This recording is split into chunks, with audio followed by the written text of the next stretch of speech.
Bonjour à tous, je reviens encore avec cette vidéo spéciale. En fait, j'appelle ça spécial parce que dans la plupart des cas, moi-même parfois je me demande bien, un graphiste, dessinateur, illustrateur, mais qui ne propose que des vidéos en design graphique. Et aujourd'hui, je vais amener une vidéo sur les dessins, sur l'illustration. Vu qu'il y a aussi une communauté de dessinateurs qui me suit, ça va être injuste de ne proposer que des vidéos sur les designs graphiques. Voilà. Raison pour laquelle je me suis décidé de faire une vidéo sur l'illustration, sur le dessin.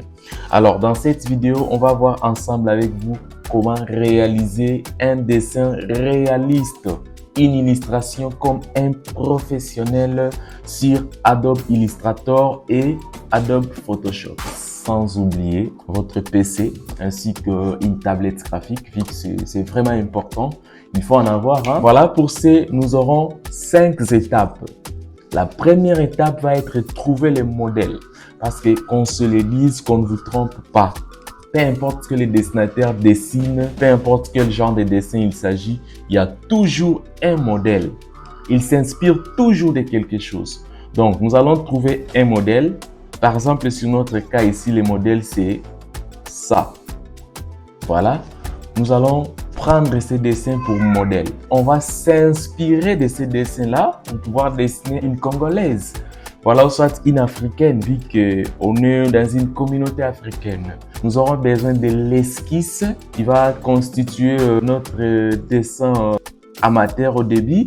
En dehors de l'esquisse, nous aurons encore une autre étape, les croquis. En dehors du croquis, nous aurons ce qu'on appelle la vectorisation, ou soit l'ancrage. En dehors de l'ancrage et la vectorisation, nous aurons ensuite les coloriages. Pour les coloriages aussi, il y aura certaines étapes. Donc, dans les coloriages, nous aurons ce qu'on appelle l'aplat. Nous aurons également l'ombre et la lumière. Et nous pouvons avoir aussi les lighting, vu que c'est aussi une étape très importante. Voilà, en tout cas, sans plus tarder, passons devant notre ordinateur pour pouvoir lancer les choses. Si vous me regardez pour la première fois, je suis Platini Ndaka, graphiste, dessinateur, illustrateur, web designer, coach en design graphique depuis 2017. Commençons par Adobe Photoshop. On va créer un nouveau dossier. Un dossier A4 déjà, ça va. Voilà, comme je disais, il faut trouver un modèle. Moi, j'ai un modèle ici que j'ai capturé d'ailleurs sur TikTok parce que ça me plaisait. Voilà, le modèle qui est là, je sais pas, c'est une chinoise, vietnamienne, asiatique, quelqu'un de là. Voilà ce qu'on va venir faire, on va importer notre modèle vers Photoshop. J'ai fait ouvrir avec Photoshop. Je viens, j'ai copie tout simplement cette partie, vu que l'image est trop longue. J'ai fait CTRL-C et je viens sur les documents dont je viens de créer. J'ai fait CTRL-V, je colle. Souvenez-vous, on appelle ça modèle. L'objectif n'est pas de dessiner ces dessins. L'objectif, c'est tout simplement s'inspirer de ces dessins pour en faire un autre. Donc, nous prenons ces dessins pour modèle et non pour plagiat ou quoi que ce soit. Donc voilà, ça je vous donne, c'est un secret, c'est une clé. Avant de pouvoir faire quoi que ce soit, cherchez toujours un modèle sur quoi partir. Voilà, nous avons notre modèle. J'ai une tablette graphique, souvenez-vous. Ce qu'on va faire maintenant, on va venir prendre l'outil pinceau qui est là. Moi, j'en ai déjà. Vous cliquez droit. Nous allons diminuer notre pinceau jusque là. Voilà, vous pouvez voir que nous avons une petite taille de pinceau maintenant. Ce qui fait ça. OK. Si je ferme cette image ici, voilà ce qu'on va voir. Vous verrez que notre pinceau n'est pas assez bon pour dessiner. On va venir cliquer ici sur le petit bouton qui est là. Voilà, donc ça devient vraiment fine. Et pour la couleur, nous allons choisir une couleur un peu crayonnée comme ça. Et on va venir cliquer sur le deuxième là pour pouvoir avoir des traits un peu flous quoi. Alors sans plus tarder, je pense que ici déjà, nous pouvons partir sur notre modèle. J'ai créé un nouveau calque que je venais de créer là. Je mentionne ça crayonné. Voilà, comme ça. Donc c'est ici que je vais venir placer tous mes crayons. Voilà, et on va zoomer un peu. À partir de notre modèle ici, je vais tout simplement venir calquer. D'ailleurs, je vais mettre ça en haut. Je passe le calque en mode produit comme ça. Et je vais venir crayonner tout en suivant le modèle qui est là. vous allez dessiner tout simplement au-dessus du modèle. Donc, en vrai dire, quand on était petit, on les faisait d'ailleurs avec nos cahiers. Voilà, on va venir calquer et suivre le modèle qui est ici. Comme ça. Et je vais mettre ça en mode rapide. Hein? On se retrouve tout justement après la fin de cette étape.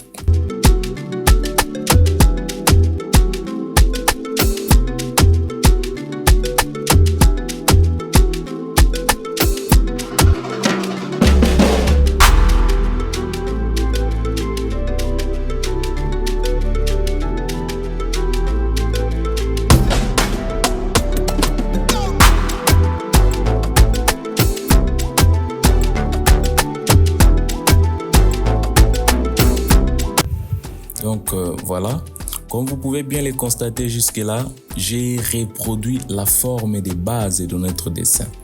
Voilà, j'ai reproduit sa forme, la forme de sa marche, la forme de sa jupe, ainsi de suite. Mais comme je venais de le dire tout à l'heure, nous, l'objectif, c'est de s'inspirer tout simplement. Alors, pour ne pas faire du plagiat, pour ne pas recopier exactement ce qui est ici, je vais essayer d'ajouter ma touche personnelle. Vous pouvez constater peut-être ici son habit. Moi, je vais essayer un peu de changer. À la congolaise, quoi. Question d'ajouter un peu une touche personnelle. Voilà ce qu'on va faire pour donner un peu l'apparence différente, quoi. Comme je vous disais tout à l'heure, là, nous, on va faire quelque chose à l'africaine, quelque chose à la congolaise, voilà. Donc, vous pouvez constater la différence. Vous voyez un peu, non, sa blouse qui est là. Même ici, avec les bras, on va faire ceci. Voilà. Donc, ici, on a une différence totale. Vous pouvez regarder ce qui était ici. Si je fais ça, vous voyez? Bon, je pense que là, il y a un t-shirt comme ça, mais par contre, ici, pour nous, c'est pas un t-shirt. C'est quelque chose de différent. Donc, l'objectif, c'est tout simplement d'avoir une touche personnelle, mais partant d'un modèle qui existe. Voilà. Et pour son visage aussi, je pense qu'il nous faudra bien ne pas exactement recopier ce qui est ici. Je vais peut-être prendre tout simplement la forme de sa figure et puis changer ce qui reste, quoi. Voilà, on ne va pas recopier la belle chinoise qui est ici. Donc, on va tout simplement prendre sa forme et puis voilà, quoi. On va peut-être prendre les yeux.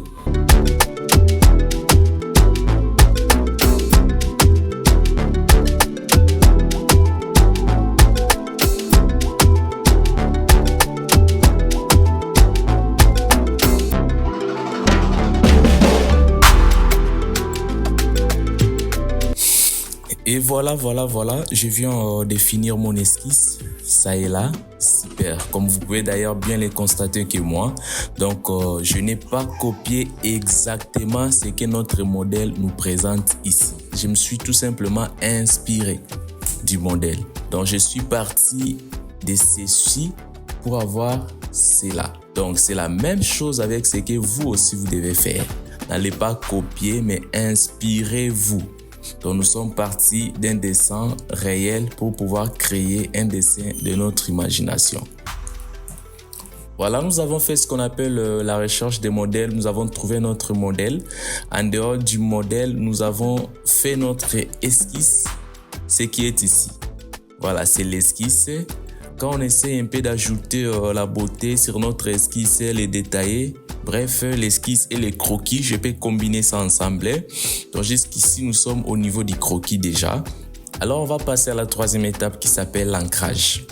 Donc, quand je parle de l'ancrage ici, ou soit on peut appeler ça la vectorisation, c'est-à-dire ajouter des traits parfaits. Parce que ici, nous avons tout simplement les crayonnés. Nos traits n'ont pas, au fait, de vie. Ça ne respire pas, ça ne vit pas. Donc, et voilà, maintenant nous allons passer sur Adobe Illustrator pour pouvoir vectoriser notre dessin, les donner des traits réels, des traits parfaits et très réalistes.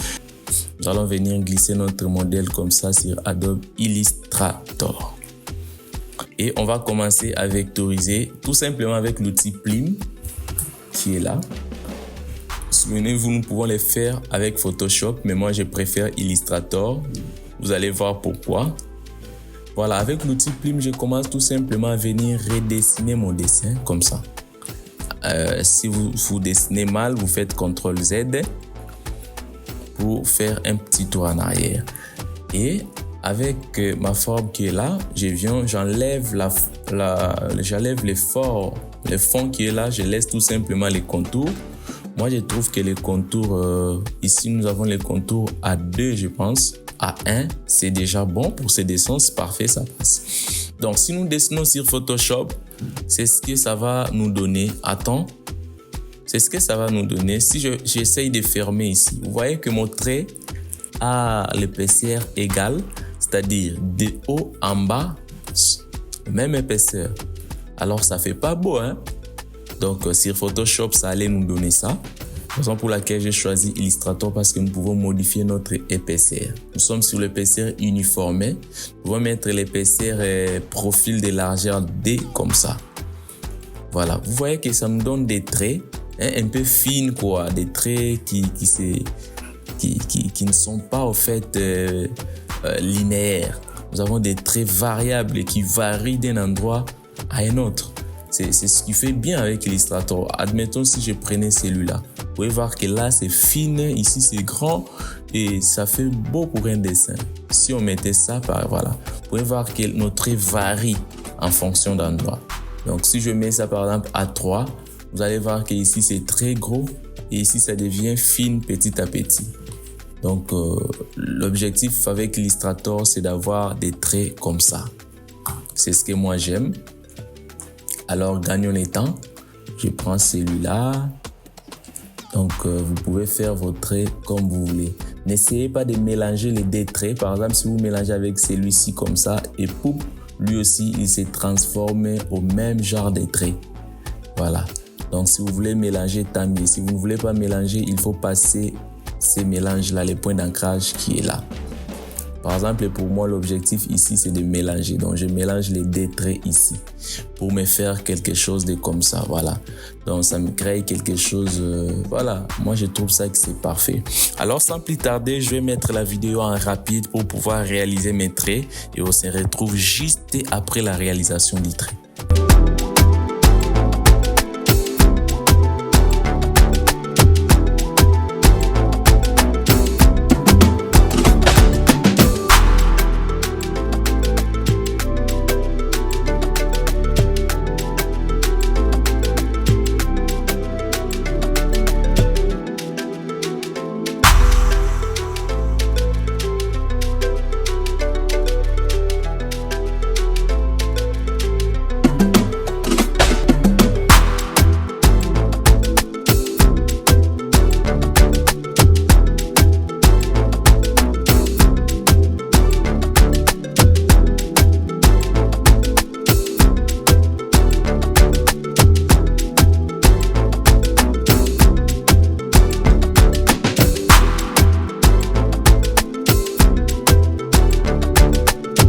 Donc, comme vous pouvez bien le constater avec les visages, je n'ai travaillé qu'une seule partie parce que je vais tout simplement dupliquer la partie qui est là. Je vais sélectionner tous mes traits d'ici et je vais faire CTRL-G pour les grouper de manière à ce que ça soit un. Et ce que je vais faire CTRL-C, copier, CTRL-F, coller. Je fais clic droit et je vais faire transformation miroir. Je vais transformer ça en miroir de manière à ce que ça passe de l'autre côté. Donc voilà, pour les visages, je vais dupliquer comme ça. Si j'ouvre ça. Donc de manière à ce que j'aille vraiment les doubles noms. Voilà. Pour les visages, je pense que cette technique-là, ça vaut mieux. Voilà. Pour celui-ci, il peut déjà quitter. Donc, avec la technique qui est là, on peut avoir la symétrie, c'est-à-dire le même dessin ou ça les mêmes formes, mais en symétrie, quoi. Voilà. C'est parfait. Jusque-là, déjà, ça va. On continue.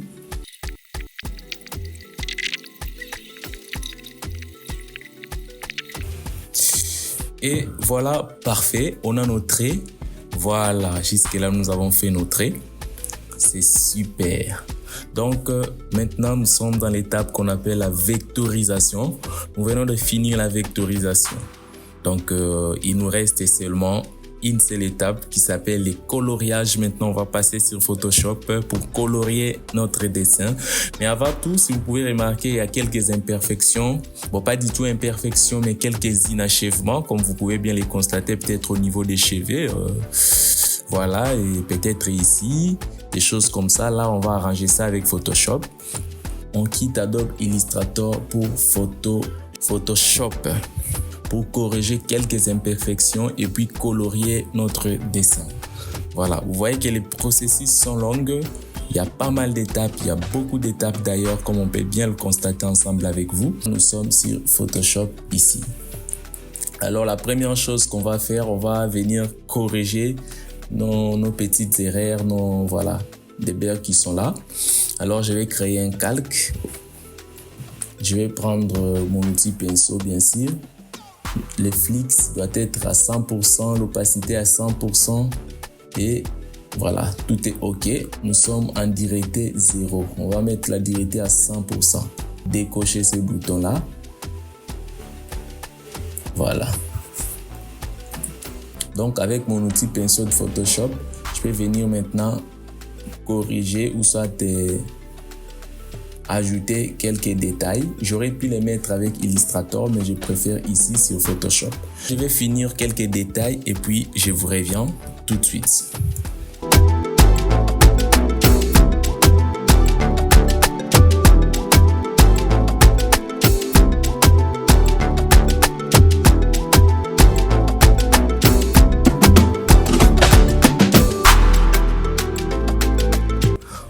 Comme vous aurez bien remarqué, nous avons fini notre croquis.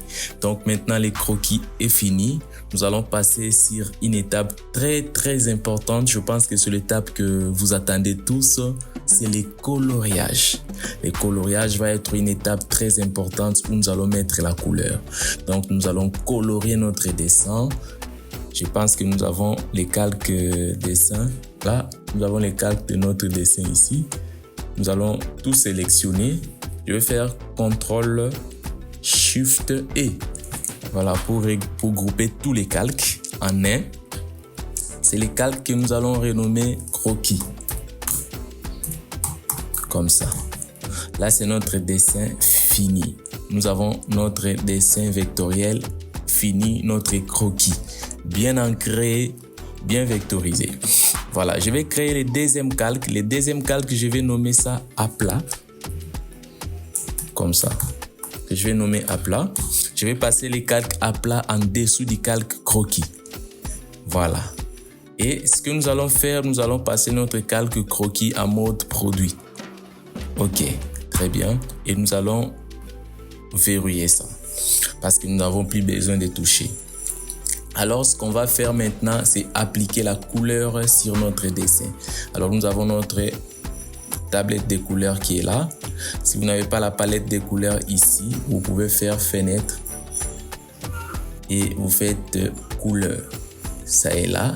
Les raccourcis, c'est F6. Alors, on va venir chercher la couleur de la peau. La couleur de la peau, c'est un mélange de couleur rouge, jaune et teinté avec un peu du blanc ou du noir. Déjà à ce niveau ici, si nous appliquons notre couleur, revenons sur les pinceaux, on va décocher tous les boutons qui sont là. Et si on revient sur notre pinceau ici, on essaye d'appliquer la couleur. Voilà, je pense que cette couleur ici déjà, ça va. Alors, nous allons appliquer la couleur d'une manière un peu ordonnée. Pour ça, nous allons utiliser l'outil lasso magnétique. Ici, vous cliquez, vous prenez le lasso magnétique qui est là parce que ça va sélectionner automatiquement en fonction de nos lignes. Donc, on va venir sélectionner petit à petit les formes de notre dessin. Ici, je vais sélectionner les bras qui est là, comme ça. Et voilà, si je retourne à la sélection, ça fait une sélection.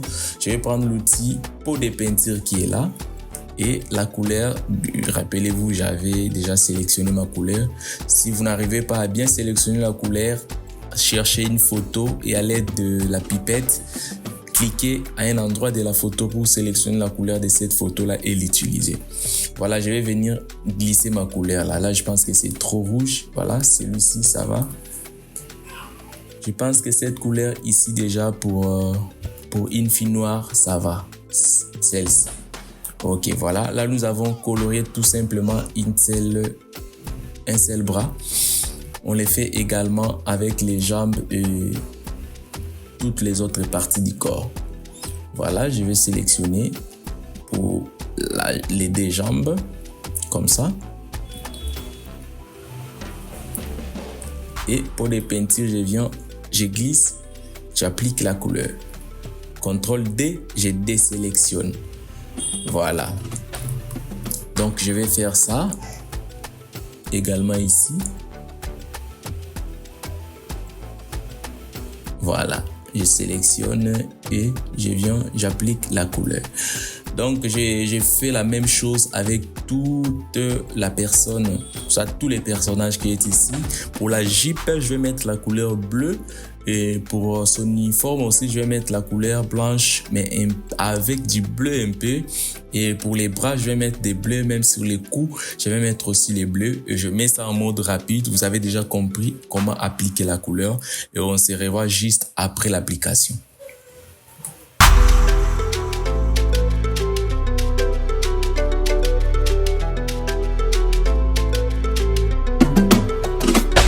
Nous venons de finir notre aplat. Donc, notre aplat est bel et bien terminé. Voilà.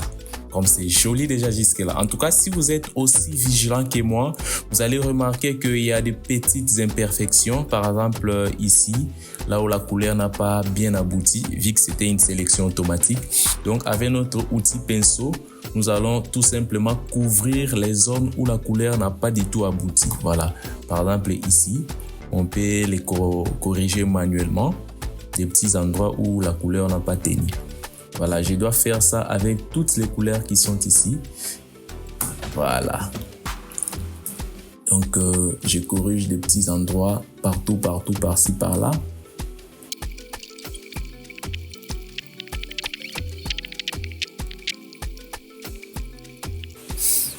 Et voilà, super. Comme vous pouvez bien constater, nous venons de finir notre aplat.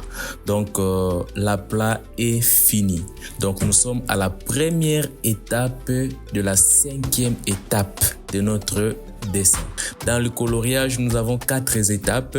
Nous avons la première que nous venons de finir, ça s'appelle l'aplat. Et maintenant, nous passons aux 2e étape qui est l'ombre et la lumière. Pour la remarque, je dirais, l'aplat, vous devez utiliser des couleurs très pâles, des couleurs un peu simples, pas de couleurs trop complexes. Pourquoi? Parce qu'il y a la lumière et puis il y a l'ombre qui doit venir s'ajouter par-dessus. Pour ça, nous allons créer un nouveau calque que nous allons renommer ombre. Voilà, ombre. Avec notre calque ombre, ce que nous allons faire, nous venons par exemple ici sur son habit, nous sélectionnons la couleur qui est ici. À travers la palette de couleurs, je sélectionne cette couleur. Je vais venir ajouter un peu d'ombre ici. Voilà. Vous pouvez constater à ce niveau qu'il y a des mélanges, des couleurs. Si j'ajoute de l'ombre, vous voyez ici c'est un peu sombre, ici c'est trop clair. Donc c'est par là que vous allez tester un peu votre ombre. Par là, voilà. Nous avons des couleurs différentes. Donc si j'essaye d'appliquer comme ça, vous voyez, nous avons des couleurs différentes. Donc nous allons venir ajouter de l'ombre sur ces vêtements. Alors pour ça, nous allons sélectionner cette couleur ici. Donc vous revenez sur les calques à plat. Vous prenez l'outil baguette magique. Vous allez là-bas, l'outil baguette magique. Et si vous venez avec la baguette magique, vous vous tenez sur les calques à plat. Là où vous avez appliqué votre aplat, vous cliquez sur cette couleur-là. Vous pouvez voir que ça me sélectionne cette couleur. Voilà la couleur que j'ai appliquée. Alors, si je vais faire plusieurs sélections, il faut cocher là. Je viens, j'ajoute ici, j'ajoute aussi là. Donc, ça m'a sélectionné toutes les couleurs blanches que j'ai appliquées sur cette chemise. Voilà. Et je prends mon outil pinceau. Je vais essayer un peu d'augmenter un peu la taille du pinceau. Je pense que ici, ça va. On applique l'ombre en fonction de l'imagination. Pour moi, je me suis dit, l'ombre quitte par exemple de gauche vers la droite, de haut en bas. Donc, j'applique l'ombre de ces côtés ici. Si ça quitte de haut en bas, de gauche à droite, donc j'aurai ceci, par exemple. Et ici, pour les fils de son sac, il y aura aussi de l'ombre. De l'autre côté aussi, il y aura l'ombre quelque part ici parce qu'il y a les sacs qui est passé par là. Là aussi, on devait avoir l'ombre. Ici aussi, nous devons avoir de l'ombre vu que le sac est passé. Ici, nous avons les plis de son habit. Ça doit laisser quand même des ombres. Par exemple, ici, l'habit est plié. Nous devons avoir l'ombre. Donc, c'est une opération très intelligente. On ne les fait pas au hasard. Donc, vous les faites partout où vous trouvez qu'il y a de l'ombre. En tout cas, si vous n'êtes pas fort à appliquer de l'ombre, utilisez des modèles réels. Cherchez une photo réelle et appliquez de l'ombre. Si vous pouvez bien le constater, voilà. Appliquez de l'ombre. Appliquez sur les calques ombre. Voilà. Donc, vous appliquez l'ombre sur votre dessin. Par exemple, de l'autre côté aussi, nous devons avoir l'ombre. Partout ici. Voilà.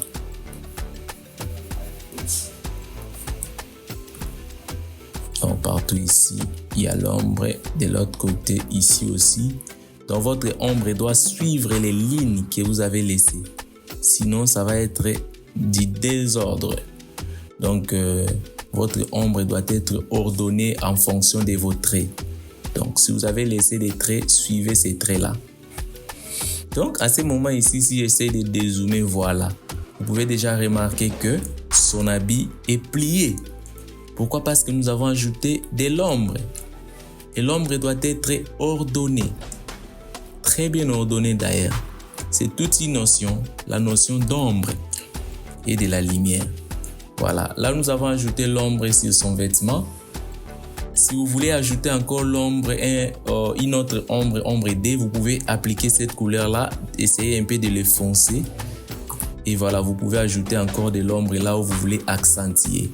Donc, de la même manière, ça se fait avec l'ombre, ça peut se faire avec la lumière. Accentuer l'ombre là où vous voulez accentuer, là où il y a eu un peu beaucoup plus de manque de lumière en fait. Donc, là, nous avons ombré sa chemise. Alors, on doit passer aussi à l'ombre pour les bras, quelque part là-bas. Mais avant de passer à l'ombre, nous allons passer directement avec la lumière. Nous allons créer un nouveau calque que nous allons nommer lumière. Avec les calques lumière, nous allons venir sélectionner la couleur normale de sa chemise comme ici. Donc, on ouvre la palette couleur, nous sélectionnons cette couleur et nous allons remettre ça en haut. Voilà, nous voyons la différence entre les clairs et OK. Donc, à ce niveau, si j'applique, vous voyez, non? Il y a une différence. Donc, la lumière va être appliquée seulement là où la lumière a frappé. Par exemple, ici, vu que c'est le débit, la lumière doit frapper son épaule et là où c'est plié. Donc, quand il y a l'ombre en bas, c'est qu'il y a la lumière en haut. Voilà. Donc, vous allez appliquer la lumière seulement là où la lumière peut frapper. Donc, j'applique la lumière là où il y a eu l'ombre. Avant qu'il y ait l'ombre, la lumière doit être là. Voilà, je l'applique stratégiquement là où il faut. En tout cas, s'il ne faut pas, il faut laisser. Et voilà, moi je pense que j'ai déjà appliqué la lumière pour ma chemise. Voilà, une fois fini, je désélectionne CTRL D. Voilà, pour ma chemise déjà, ça va, ça marche. Je vais venir maintenant sélectionner sa jupe ici en bas. Je dois être sur le calque à plat parce que c'est là où notre à plat se trouve. Donc, je viens sur le calque à plat, je clique sur la couleur bleue. Je clique là, là, là, partout où il y a du bleu. Voilà. Je prends ma couleur bleue qui est là. Je vais foncer ça un peu. OK. Même là. Et je viens sur le calque ombre parce que j'applique d'abord l'ombre. Alors ici, je vais appliquer l'ombre uniquement là où l'habit s'est plié. Pas n'importe où. Par exemple, ici. Donc, pour respecter les plis de sa jupe, uniquement là où sa jupe s'est pliée. Par exemple, ici, sa jupe s'est pliée. De l'autre côté aussi. Là. il faut diminuer les pinceaux, hein. Si ça ne marche pas comme ça, voilà. Sa jupe s'est pliée aussi là. Ici. Donc, n'hésitez pas de recommencer si ça ne marche pas. Vous faites CTRL Z, ça ne coûte rien pour revenir en arrière au cas où ça ne marche pas. Voilà. Vous pouvez voir que moi, je suis en train de faire des CTRL Z. Hein. Quand ça tourne mal, vous faites CTRL Z. Et voilà. Donc, ici aussi, vu que c'est en dessous de sa chemise, on doit avoir de l'ombre qui dessine. Voilà. Il y a un bouton ici. Ces boutons ici, c'est pour essayer d'atténuer votre ombre. Si vous cliquez sur ces boutons, vous pouvez atténuer l'ombre comme ça. Voilà. Là, j'utilise l'ombre un peu atténuée. Voilà. Si vous voulez atténuer ça, bien sûr. Si j'augmente un peu la taille comme ça, je peux essayer d'atténuer un peu l'ombre que je viens de mettre. Voilà.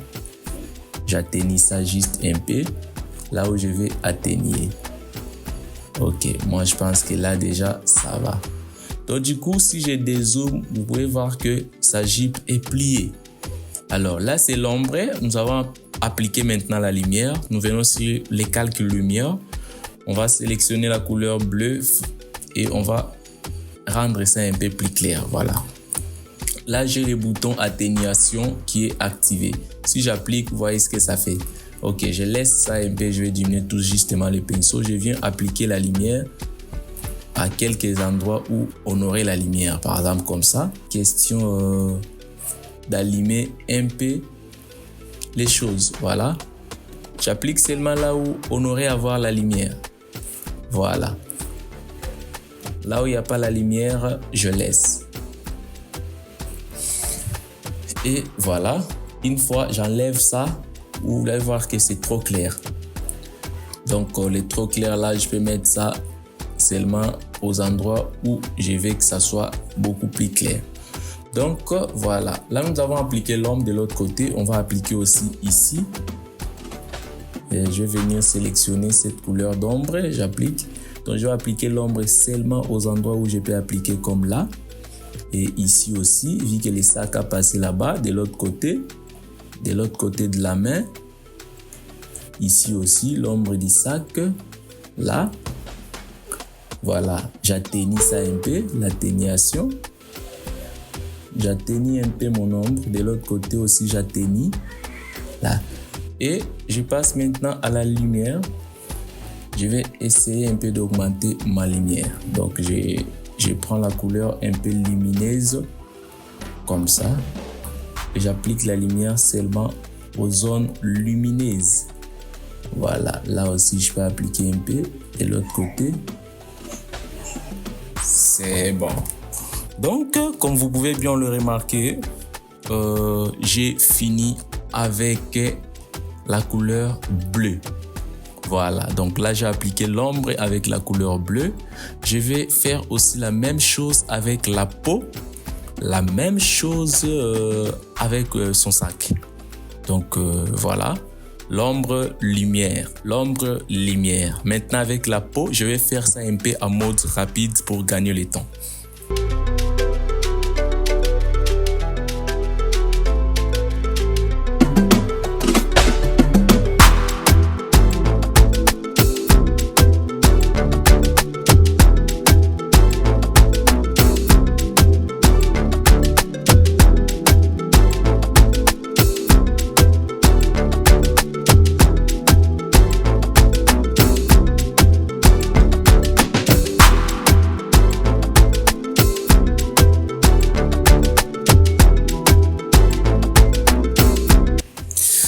Et voilà, comme vous pouvez bien constater, nous avons fini avec nos étapes.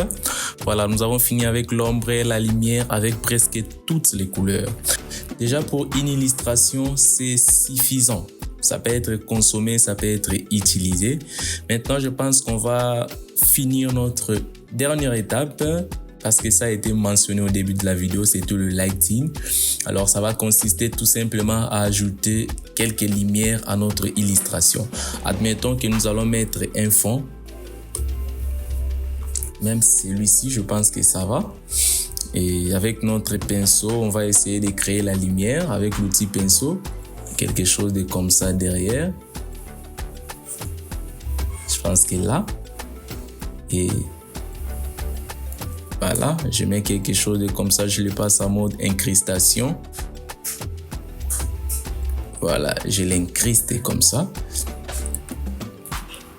Et cette fois-ci, toujours avec les pinceaux, cette fois-ci, je ne vais pas créer la lumière, je crée l'ombre. Je prends avec la couleur noire, comme ça. Ok, super. En tout cas, voilà, c'est la fin de notre tutoriel. C'est la fin de cette vidéo spéciale, comme je l'ai bien mentionné au début.